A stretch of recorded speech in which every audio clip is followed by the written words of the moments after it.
Carlos Herrera is live at Banner UMC to show us how to use them correctly with a live demonstration. Carlos.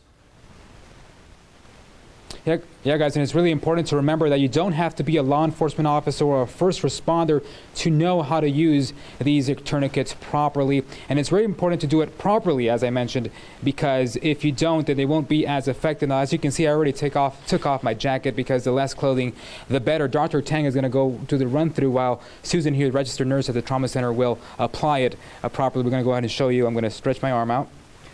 So let's assume that Carlos sustained a deep laceration to the forearm and it's bleeding profusely.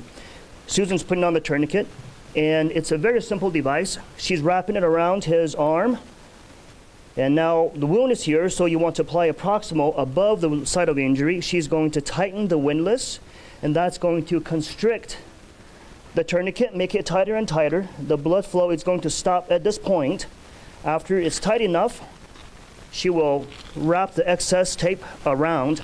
The way you will know that the blood loss has been stopped, that the tourniquet is effective, is that there's no more bleeding coming from the wound, and if you were to take a pulse, that there should be no pulses felt. And how tight should this be? It should be tight enough that you feel no more pulses, meaning no more blood flows going to the forearm, and you should visually see that there is no more bleeding. All right, well, there you go. Take a look. This is how you properly apply a tourniquet. You can learn as well. They have several classes going on throughout the community. You can visit our website, kgo9.com, for more information on how you can sign up for these classes. Pat and Samerson, back to you guys.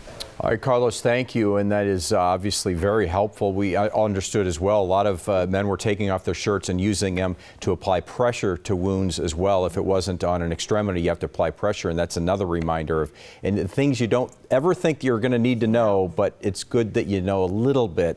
And we've heard people putting fingers in wounds to try and stop the bleeding because they didn't have anything else to use.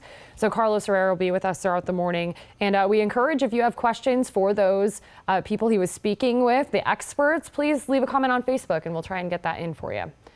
And we'll have a closer look at the developments into this investigation at 6:30. Exactly right, as that continues. And we continue to look at